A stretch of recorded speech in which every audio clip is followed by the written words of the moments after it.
Okay. Yeah. What an intro. All right. So, speaking of intros, right now, if you do not know, you are looking at the CEO himself of SmartFi. Now, when it comes to SmartFi, we know we are here because we want to find out what is it?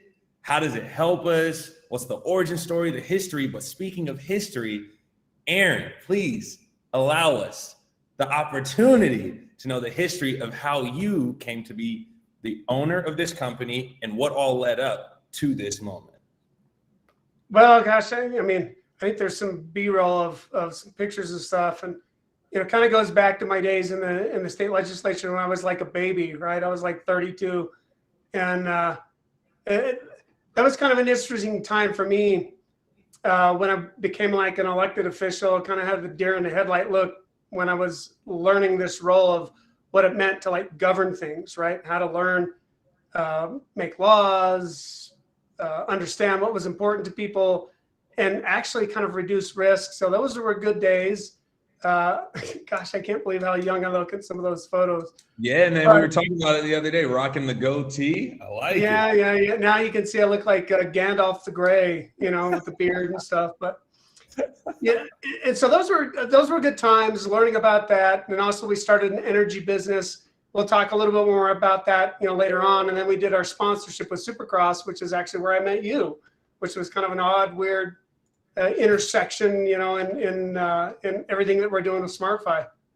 Indeed. Yeah, that's actually some footage of it right there. I think this is, if not like one of the first days we actually met, and that's you like talking with Ben. Yeah, man, that was quite the adventure, and it's crazy for me personally. I feel like you stood out from a lot of the different companies and sponsors that sponsored the event because of how hands-on you were. Like, I can't lie, man. When I first met you, the thought was that you were a spokesperson for SmartFi, right? My thought was that you were, like just this guy, just seeing what the sport is about, like coming around, just traveling around. So the intrigue was going, dude, this is the guy who's actually getting the ball rolling with this company. This is the guy who's hands-on with this company. So to see how involved you were, you invited us out for dinner. You invited me out to come ride dirt bikes with you. Like, dude, I was like, man, this guy, there's something different.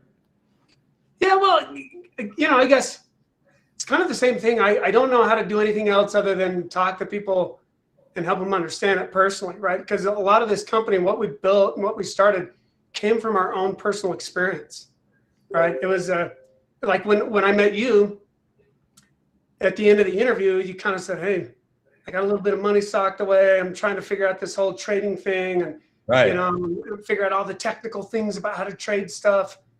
And I think I said, well, it actually doesn't have to be that difficult.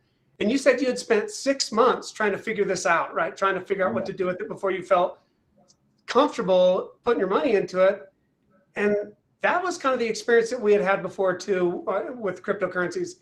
They were hard and difficult. When we started, man, we were using like Ledger Nanos, and sometimes we'd be sending $20 million worth of Bitcoin off this little thumb drive thing, right? Whoa. And it was terrifying because if you sent it to the wrong address, it was gone, right?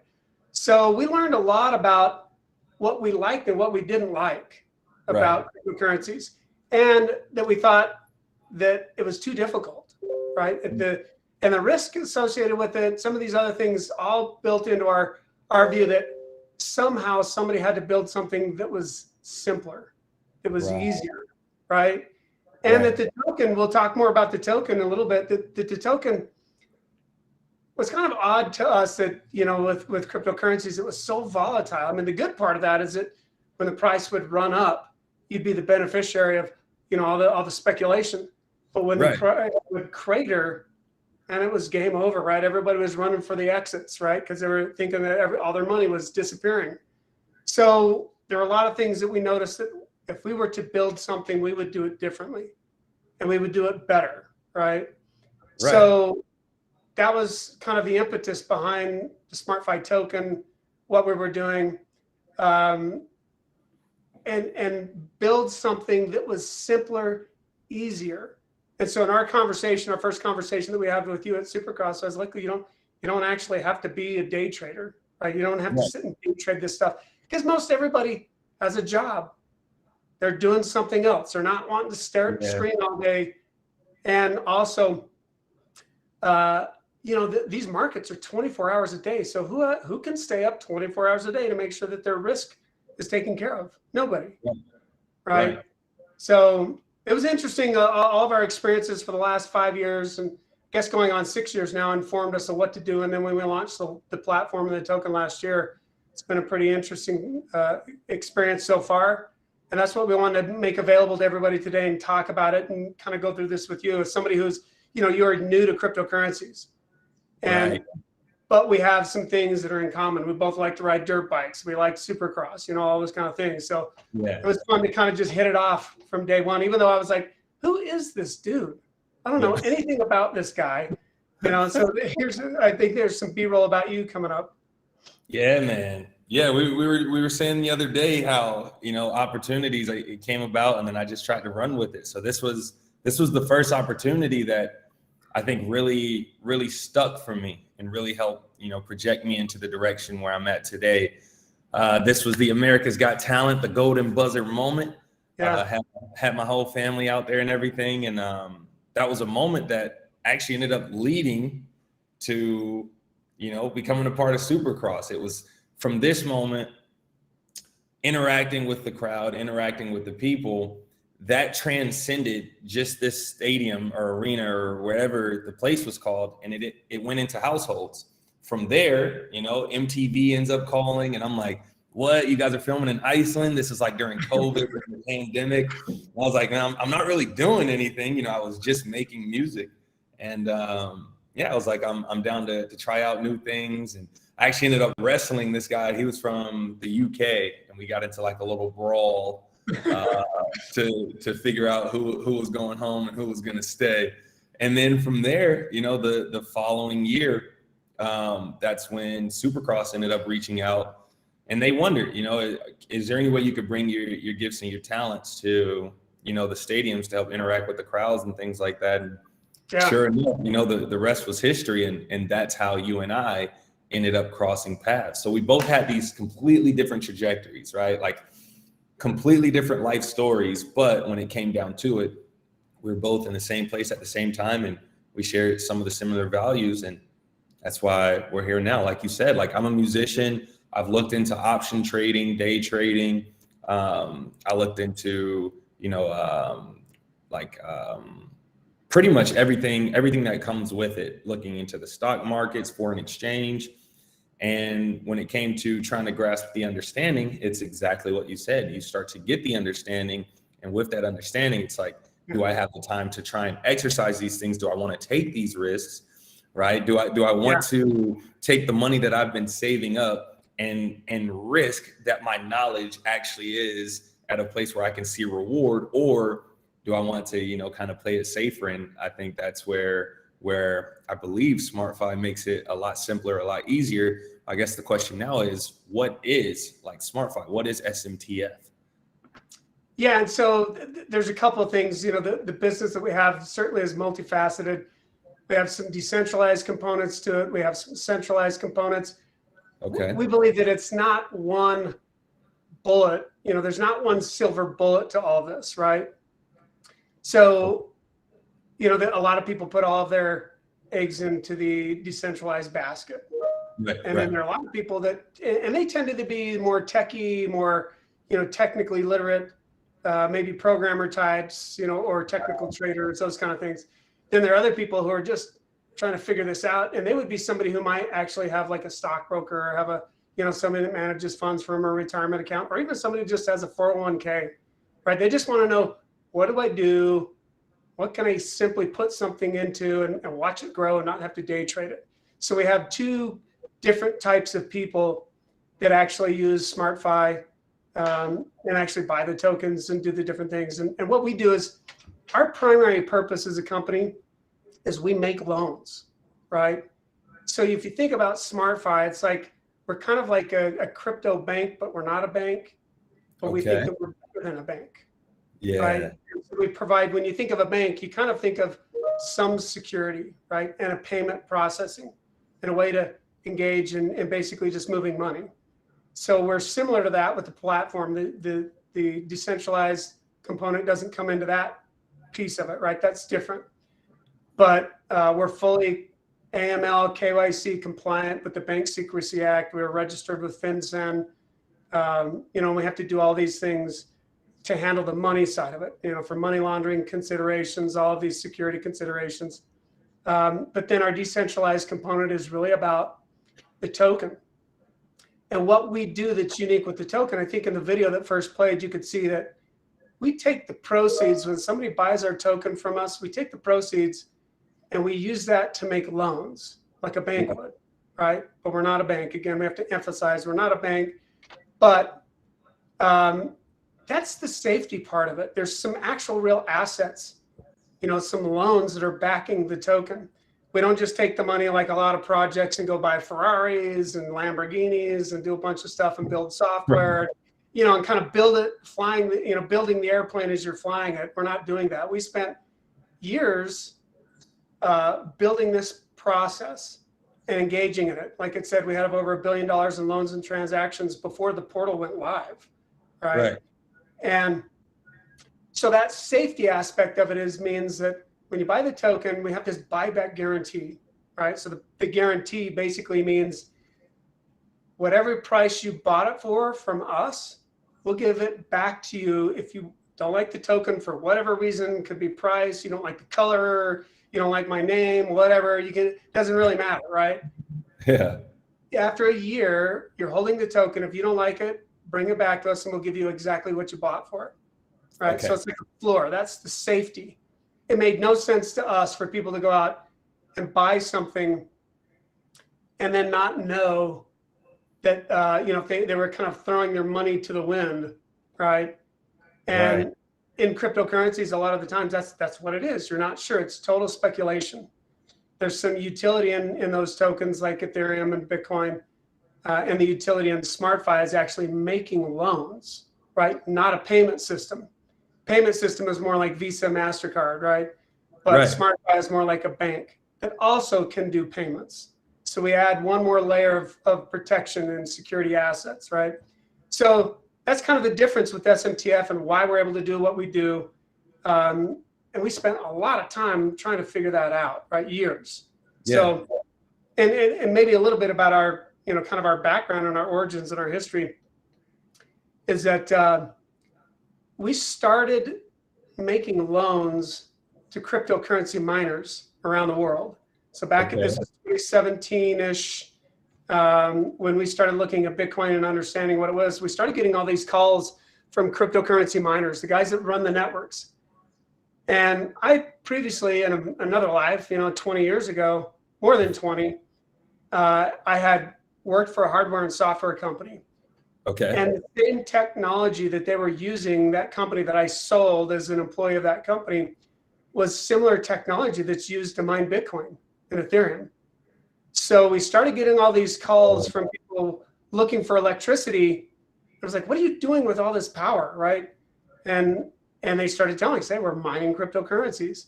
I was like, well, how does that work, right? And they started telling me, and within minutes, the light bulb was going off for us because of my background in this other, in the technology side, and our background in energy. We had developed, we'd owned an oil and gas pipeline business. We're developing a new nuclear power plant, and the executives and members of our board are former regulators. One of them ran one of the largest agencies of the United States government in regulating nuclear power. He was the chairman of the Nuclear Regulatory Commission. My background as a legislator, I was the vice chairman of the Public Utilities and Technology Committee in the House and in the state. Also, I helped develop these power plants, right, and sell power. And Tom, he used to work for GE as a nuclear fuel executive, right, and plan outages. And then we had one guy that ran the largest power plant in the state here. So we had a lot of very good depth, and a bunch of gray hairs already. It's not like we were a bunch of, 25-year-old kids in a garage somewhere putting together some software, right? Right. We already made a lot of money and, did a lot of things in other places. And so we started putting this together, that there was something here for us to do to make an impact on the cryptocurrency space and bring a little bit of maturity. And at that time, there were really no lenders in the space. Some of these other groups that are now, going bankrupt and all these other things hadn't even started at that time, or were just starting. So we put that together, started helping these guys find locations for large scale infrastructure, electricity, and the market went way down. Bitcoin went up to like 20,000 from about 1,500, whereas where it was when we started, and then went back down to 3,000. So all these projects we had started with them, they were all like, hey, we don't have any money anymore, right? Wow. All of our Bitcoin is not worth as much as it was. So we started lending them dollars. They would give us their Bitcoin or their Ethereum, and then we would lend them money against that. And all of a sudden we were a non-bank cryptocurrency lender. We started like a lender, right? So we built these strategies around this. We did some of the largest derivatives contracts. A lot of our clients actually weren't even in the United States. They were in China, Europe, South America. And that's kind of how we got into this. And that was our experience learning to transact in Bitcoin and cryptocurrencies, and realized, hey, it's pretty hard. It's difficult. Right? And so over time, automating the processes, building a platform, building our own trading processes and everything. That's kind of where we are today. And then we launched the platform, and we thought, one, I have a soft spot for motocross. I race that with my son, and we've been doing that for a decade. And I wanted to figure out, how does the average person understand or look at cryptocurrencies? Because again, the difference with what we do and what everybody else is doing is that this product with SMTF, the SmartFi token, is designed to be used by the average person, more like a purchase than it is like an investment, because it has a buyback guarantee. When you go to Walmart or you go to some other retailer, you don't like what you bought, you can go back and get your money back.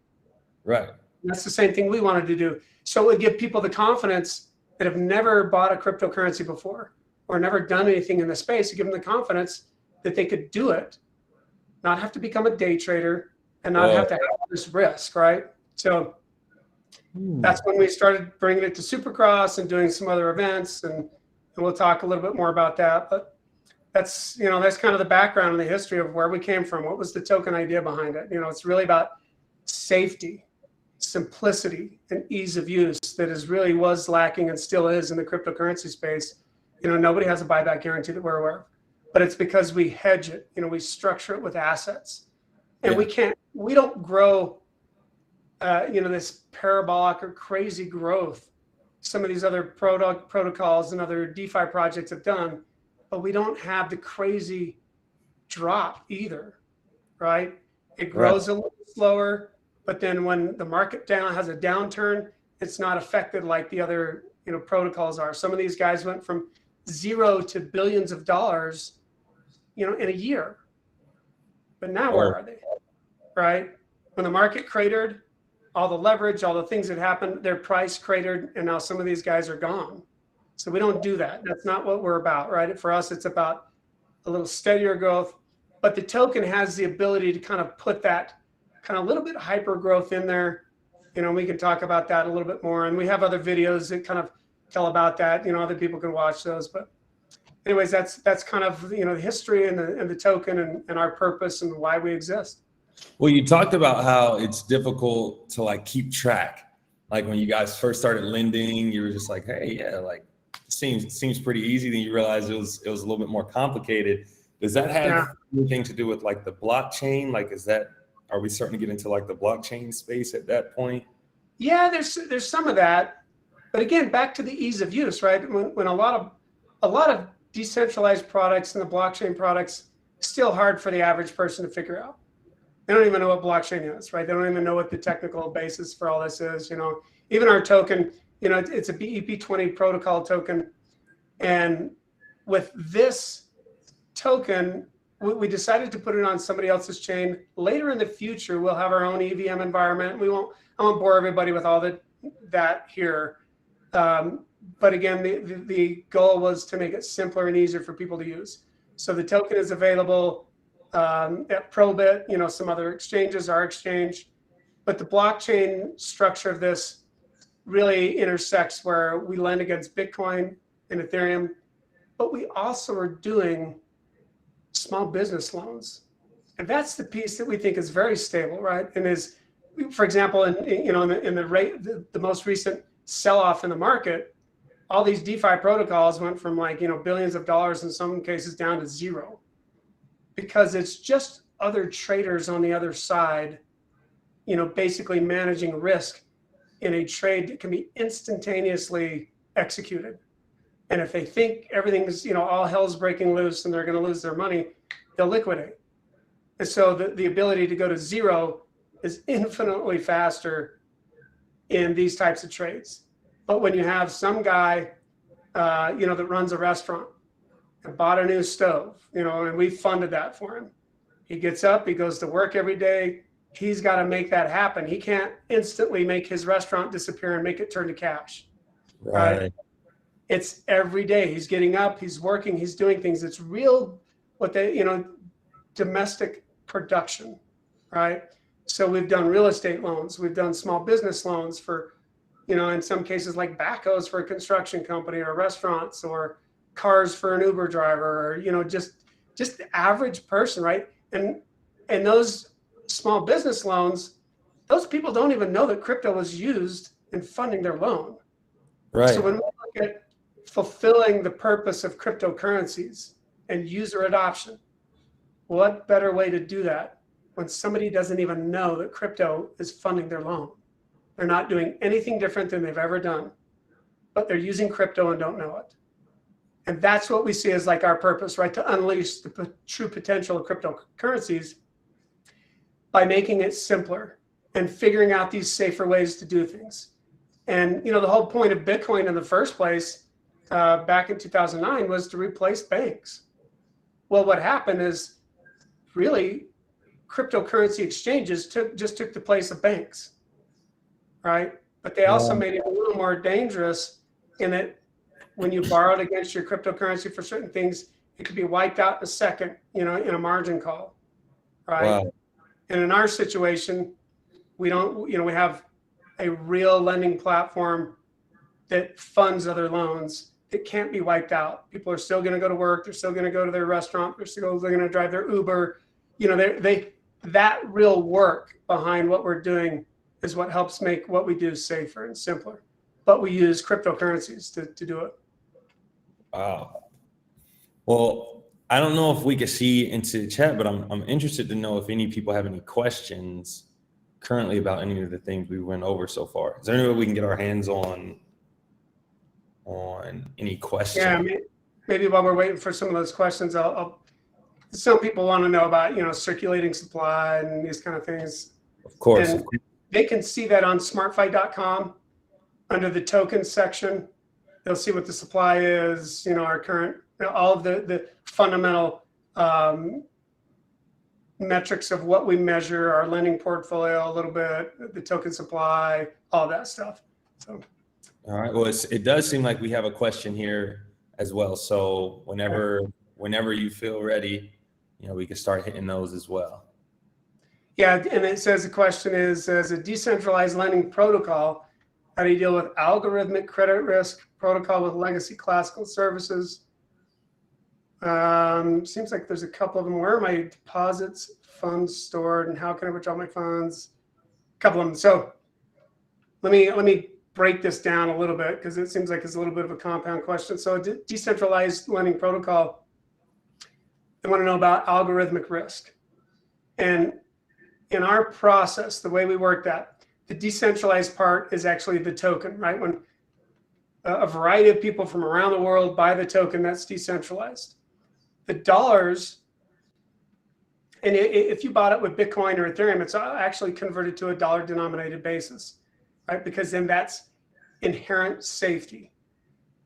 And because we lend out dollars, that provides kind of basically the floor or the stability. So we don't have algorithmic risk per se in that structure, because it's not software, autonomous software that's running the lending portfolio. It's people. We have our own underwriting process, on both sides, both for the buying of the cryptocurrency and selling of that. That's a little more automated, it's highly automated. But then when we buy loans, we actually have a group of people that originate all those loans. They do all the credit checks. They do all the other stuff, the normal things that somebody would go through like a bank would to loan somebody money. Okay. And then when we fund that loan, we have another group that services all those loans. So we do it kind of like on a wholesale basis where we're buying the paper, the loans, right? So there's no algorithmic credit risk with that protocol. And it's a mix of cryptocurrency automation with real world lending in some cases. But we also do a lot of lending against Bitcoin and Ethereum. So we do have some structures where if the price were to go way down for Bitcoin, and we actually, the way we stop out the risk is we'll sell that Bitcoin position and get to dollars so that we don't have that risk open, right? And people have to make their margin calls and those kind of things. But so it's a good combination of that. Another question says, where are my deposit funds stored? So we have a institutional wallet that basically intersects with our bank, with a lot of other exchanges. Basically, kind of it's a network of connections through this massive wallet that we have that then is automated into the platform. And so depending on where the funds are at the time, like if it was cryptocurrencies, it's going to be stored in this very secure institutional grade wallet that interacts with a lot of different places, so we can kind of trade instantaneously, move stuff around, get to liquid cash, all of that stuff. So it's very safe there, very secure. Says, how can I withdraw funds? Basically, you just go to the platform and withdraw the funds. There's protocols for doing that on the platform. Pretty typical of another exchange or other exchanges like Coinbase or other places like that. The other question says, is there any fee or deduction to unlock assets before the lock period? So in the case of SMTF, if you buy SMTF, there's no fees, any of those things related to it. That's the other thing we wanted to make sure that in our protocols, and as we develop this even further, we think that fees are one of the worst features that were incorporated into Bitcoin, Ethereum. All cryptocurrencies have some type of fee, and we wanted to do away with fees. And so you're going to see some of those things right now with the SmartFi token with SMTF. There are the fees that the Binance Smart Chain charges, but on our platform, we don't charge any fees, for buying or selling it. And there is this period for the guarantee for a year, but you're not locked into it. If you buy the SmartFi token and it goes up and you want to take your profits, you can go sell it in the secondary market. You can do whatever you want with it, right? There's no lock-in period for that. But once you sell it, you can't go back, buy more SmartFi tokens from somebody else and bring it back to us and say, hey, give me my money back, right? Because you already sold it. And you got all your money, so you can't kind of double dip like that. So those are some of the details around the platform and how the token works. Let's see, we had a couple other questions. Yeah, we had another question come in. Yeah, that's good. That's good. Let's see. You want to read that one right there? So what was that? Yeah, so question 3, it says the SmartFi ecosystem uses a hedge first, price speculation second approach, which produces the balance of two maximalist tokens, one for hedging and the other for speculation. Kindly explain these ecosystem functions in a simple way. Yeah, I mean, that's whoever put that question together has read our white paper, right? There's a little jargon in there, right? So hedge, and maybe for some people who are new, maybe not even experienced with financial products, a hedge just means safety. Like it just means exact correlation. So if one asset goes up, the hedged asset goes down. So it always has this even price in between. So it's exact correlation. It means, again, if there's movement on one side, there's direct correlated movement on the other side. So it equals out. Basically, it's safety. So it eliminates the direction in an asset. Like if you buy Bitcoin right now and you're holding it without a hedge, and also let me say this, there is no hedge for Bitcoin. There's no way to hedge the risk, right? There's no correlated asset for safety on Bitcoin or Ethereum or any other cryptocurrency, right? So if you buy Bitcoin and you hold it, you are now directional, which means if it goes up, you make money. If it goes down, you lose money, right? So when we talk about hedge first, it means safety. So when you buy the SmartFi token, what it's hedged against is loaned assets, right? So it means that as long as those assets stay the same value, the token buyback guarantee is intact. And so that's like your floor. But because the upside to the token is not hedged against anything, you get the benefit of it going up and you get the floor of where you purchased it. So it's safety first at the floor and speculation as it goes up at the top. Then you get a choice, right? And money is always about choice. How do I store my buying power? How do I store its value, right?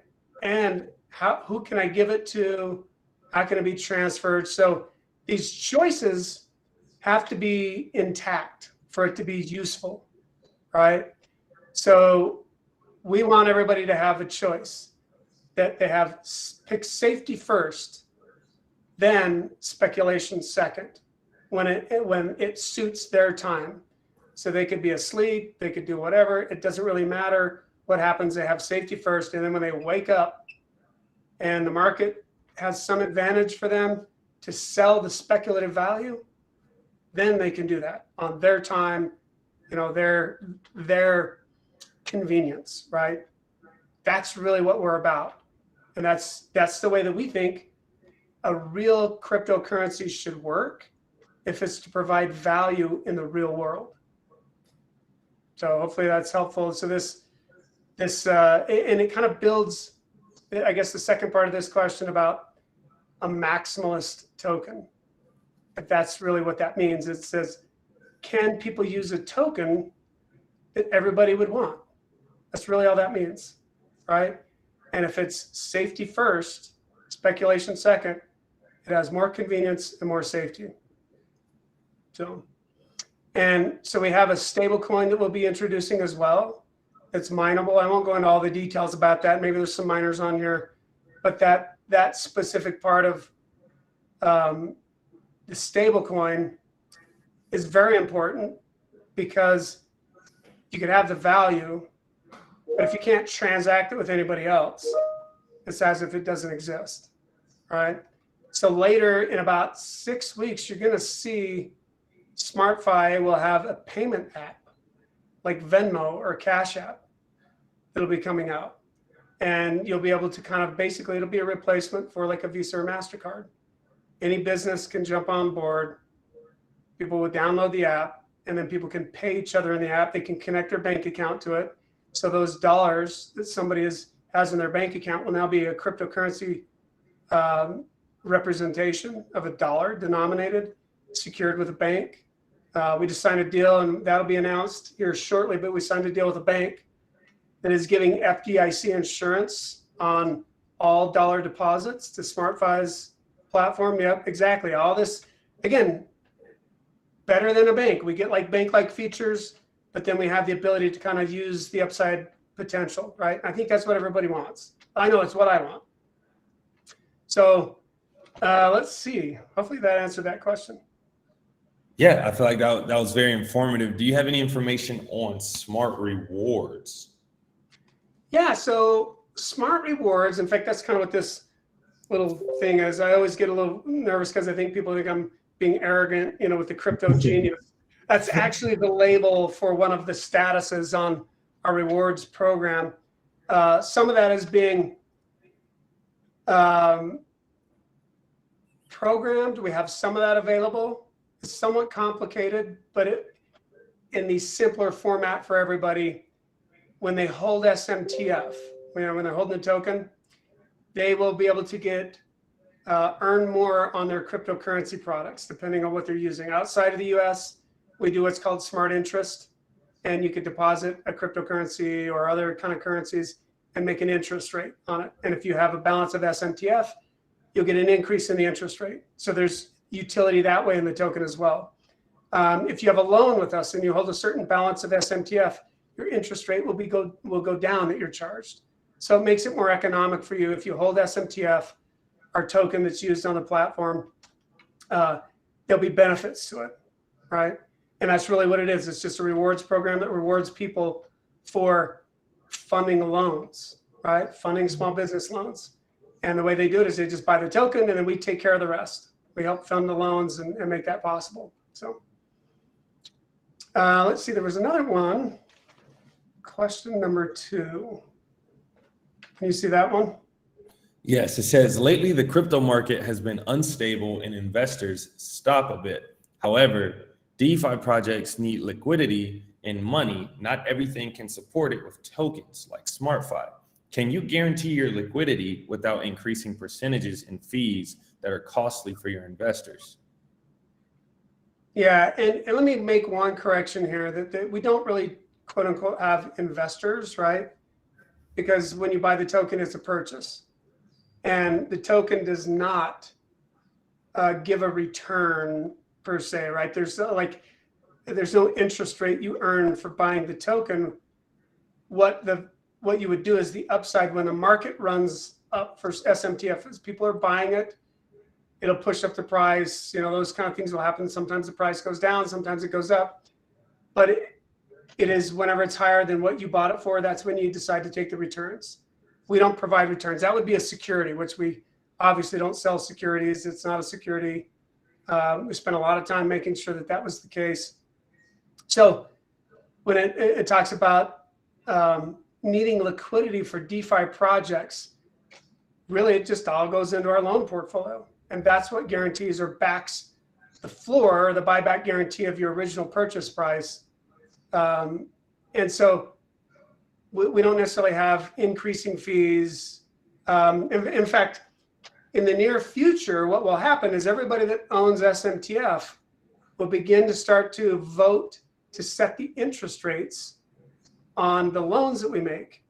So just like a centralized bank, like the Federal Reserve Bank has what's called the FOMC, it's the Open Market Committee that sets the interest rate. You hear all that in the news. The interest rates went up or went down.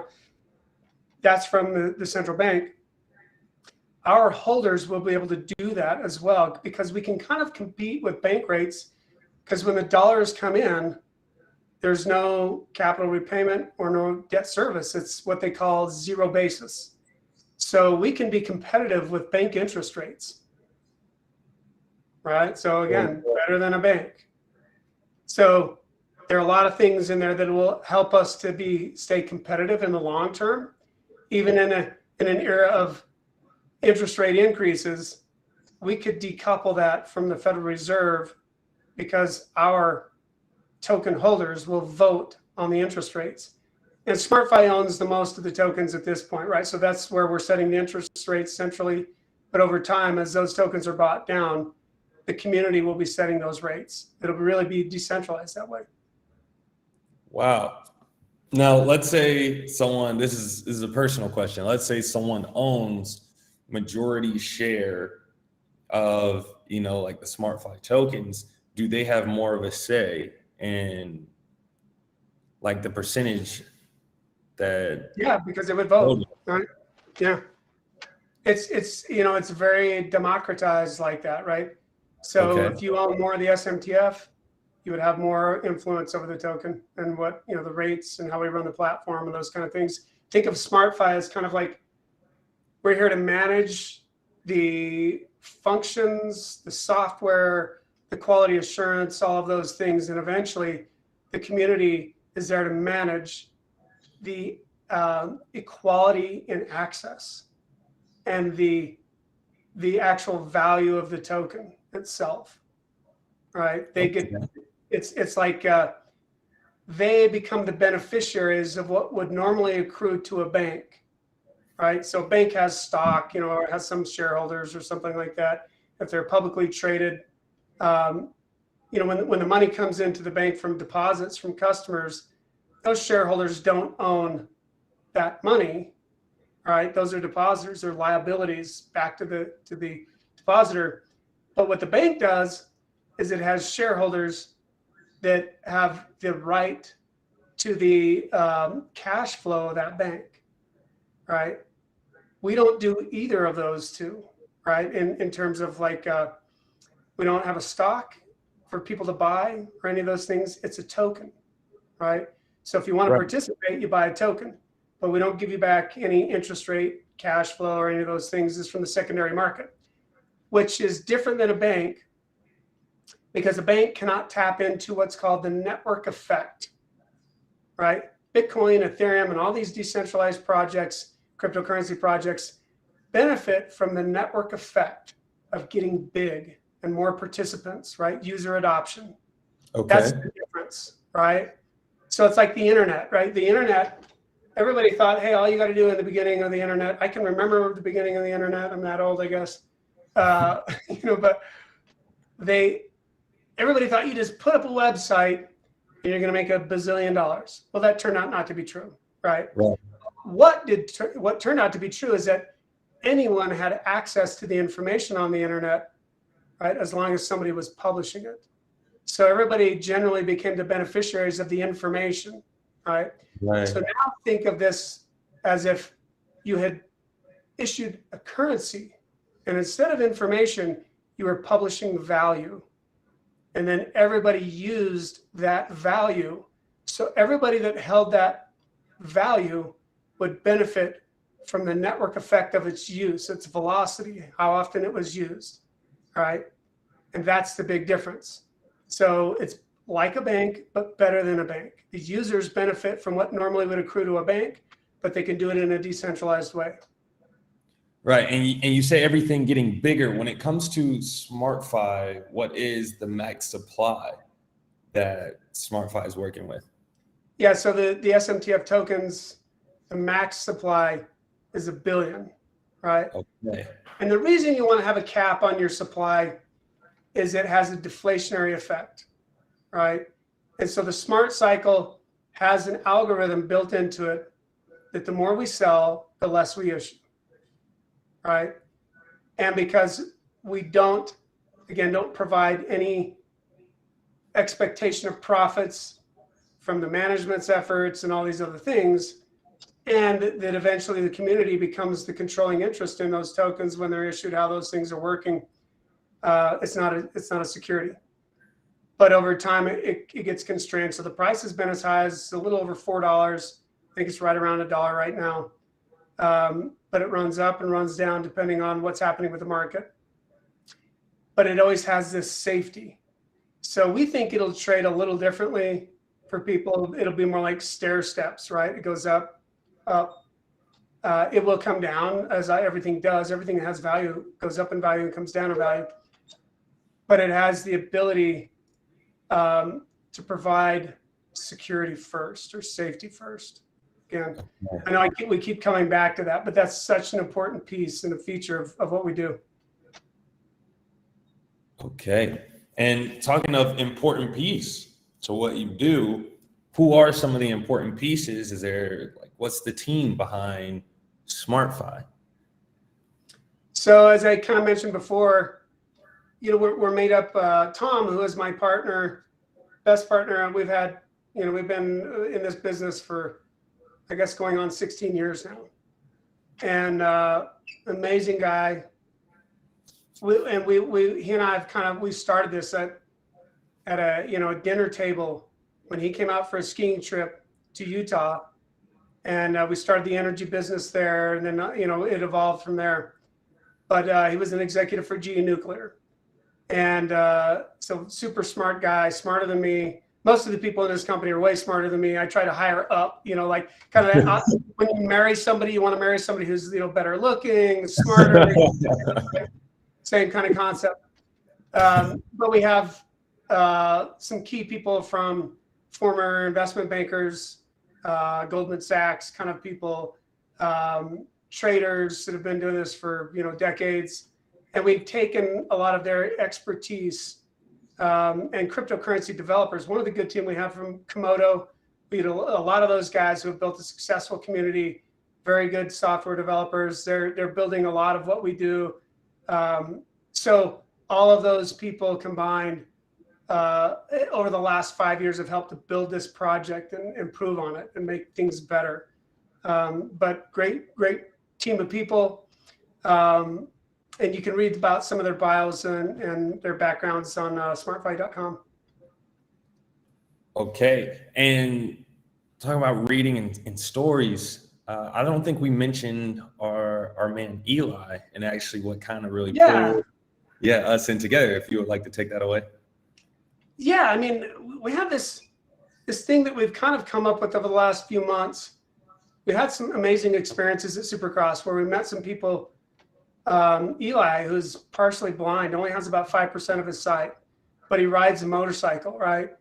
Yeah. So I met him and his dad. We were walking around in the pits and we took him out on the track. Maybe we can roll that. And then brought their family out to Supercross Atlanta. And the guys at Feld Entertainment and NBC and made it possible for him to meet another famous Eli Tomac, who is multi-time Supercross champion and motocross champion. And their whole idea was to go there and get a signature, an autograph from Eli, but it didn't work out for whatever reason. So Feld and our company took it upon ourselves to make that happen. And then along the way, we decided we would give Eli and his family a scholarship in SMTF and tokens. And then that spurred on some other things where I was like, I want to be doing this stuff, not just once, at an event, but as many times and with as many people as possible. Right. And that's when you and I kind of started talking a little bit about this, and you had some ideas about some of the YouTube influencers and people that we're helping other people out. And so we started up this thing called Crypto for Good. And then we also working with a nonprofit that one of my neighbors started to help people in Guatemala.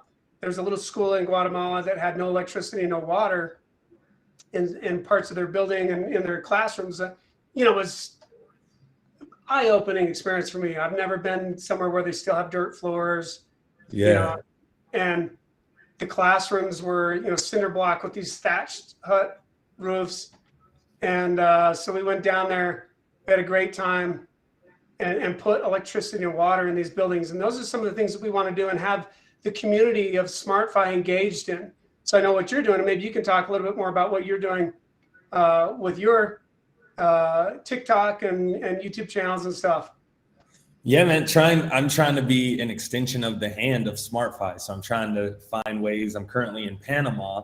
So finding people who could use the help, man, it's an entire journey in itself, finding people who are willing, to show their humanness. Awesome. Tell this really quick. Tell about this little story that you're seeing in the B-roll right here. She actually lives with her daughter, and she moved from Venezuela because life is a little tougher in Venezuela than it is in Panama. And she has to try and sell things on this little road here, which is called Balboa. And she tries to sell things to make a living, to pay her rent, to pay her bills, to feed herself and her kid. And that day, she actually only made $3, and it was about 5 o'clock in the afternoon. So trying to find ways to where we can help fund, not just what you see, these small businesses, but also funding the extra things that they need, whether that be food, being able to pay, pretty much for the simple your things life. that make live. Exactly. And this was a homeless guy. He had actually saw myself and my friend helping out the guy who owned the orange juice business. And he actually congratulated us. He was like, hey, like what you're doing is like something that really no one does here in this area or in the country of Panama. And he was like, that's a good man who you were helping. Well, we found out that this guy on the bench, he hadn't had a place to stay for the last 3 days. And we actually ended up finding this out later because, as you know, I've been working this Crypto for Good thing for a couple weeks now. I think we're on week 3 now. Well, that homeless guy, he actually saw a couple days previous, he actually saw me helping out this guy who sells ice cream for a living.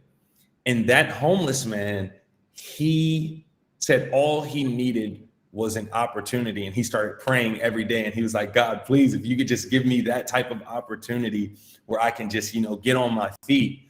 And it was like an answered prayer for that guy, where through SmartFi and through the extension of the whole values and the goals of Crypto for Good, we were able to get him 5 nights in a hotel, some food to eat, and multiple things that actually did give him that opportunity. And I think that's the whole goal of what we're trying to do, is find ways to give people these opportunities to not only, how's the saying go, you don't just want to give a fish, but you also want to teach them how to fish.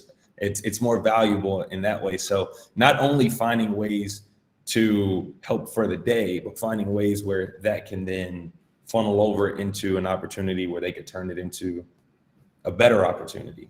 Yeah, they can sustain their own existence and help them improve their capability to earn. Yeah, exactly. I loved, this part, because at the end of the day, we can't take any of this with us. Right. Everything that we're doing, like with SmartFi, we're all going to make some money and do all these things and all this stuff. But what we will take with us is the people that we met, the people that we made feel better or somehow improved their life when they needed help. Everybody needs help. I've needed help in the past.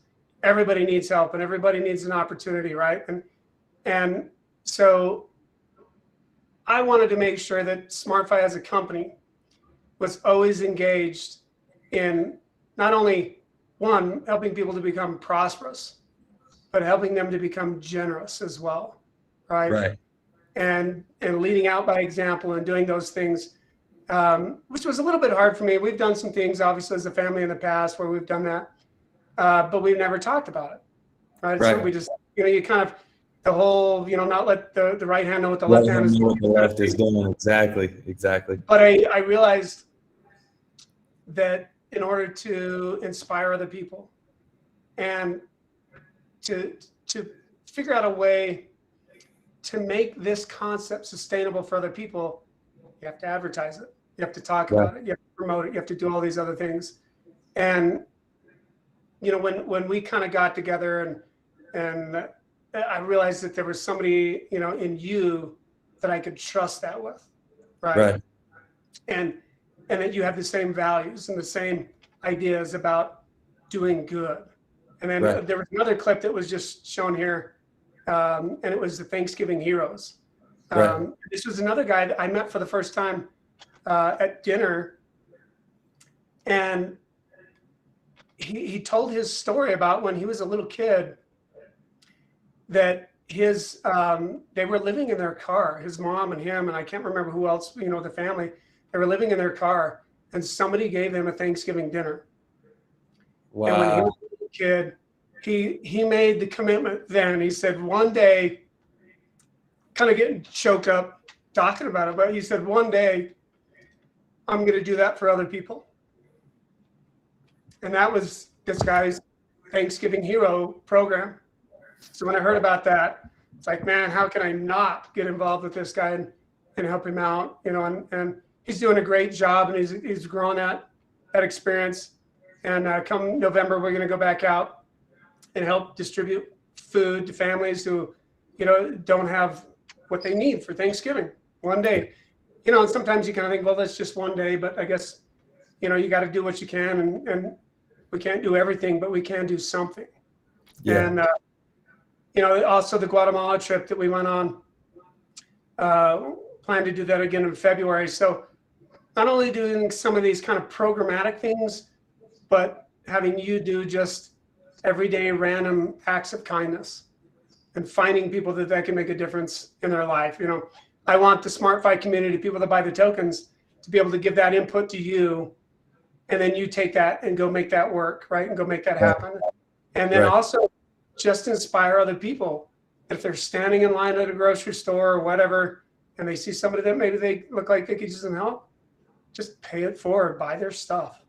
You don't have to buy all of it. You could do $25, you could do $50, whatever. Just do something, right? So, SmartFi is really kind of this, dual purpose thing. prosperity for everybody, but then also generosity for everybody, right? Right. And in that way, we can learn not only to enjoy what we've done with the hard work, and enjoy the fruits of the labor, so to speak, but also enjoy what it means to be a decent human being. Yeah. So anyways, I think we're kind of right there, right? It looks like we're just got a couple minutes. I don't know if there's any more questions left.